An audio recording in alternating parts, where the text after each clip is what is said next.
ભાવનગરના જેસર તાલુકાના ઈટિયા ગામે આ વખતે નોંધપાત્ર ઘટના બની છે। ગામમાં 40 વર્ષ બાદ ગ્રામ પંચાયતની ચૂંટણી બિનહરીફ પૂરી થઈ છે। સરપંચ તરીકે કાળુ કામળિયા અને ઉપસરપંચ તરીકે હરીશ ભમર બિનહરીફ રીતે ચૂંટાઈ આવ્યા છે, તો ગ્રામજનો દ્વારા સમગ્ર પેનલને હાર્દિક અભિનંદન પાઠવવામાં આવ્યા છે। ઈટિયા ગામે મતભેદોને ભૂલી સૌએ એકતા અને સહમતિના માધ્યમથી ગામના હિતમાં નિર્ણય લીધો છે, જે ખરેખર પ્રશંસાપાત્ર છે। આવી સમરસતા અને શાંતિપૂર્ણ ચૂંટણી પ્રક્રિયાથી ઈટિયા ગામે એકતા અને અખંડિતતાનું ઉત્તમ ઉદાહરણ પૂરું પાડ્યું છે।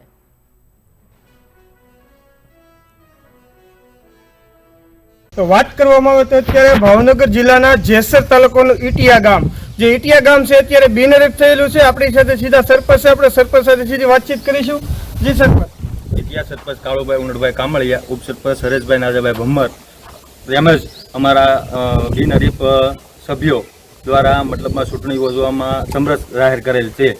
એ પણ બાપુના શ્રી મહાકાળી આશ્રમ ઠવીડી મહાકાળી આશ્રમ સંચુનાથ બાપુના વરસ આશીર્વાદથી અમારું ગામ અત્યારે બિનહરીફ જાહેર થયેલ છે। તો વાત કરવામાં આવે તો આપણી સાથે અત્યારે ઈટિયા ગામના સરપંચ હતા અને ઈટિયા ગામ અત્યારે 35 થી 40 વર્ષે બિનહરીફ જાહેર થયેલું છે, જેથી ગામમાં અત્યારે ખુશીનો માહોલ જોવા મળી રહ્યો છે। બી ઇન્ડિયા ન્યૂઝ, સૈયદ એજાજ, જેસર।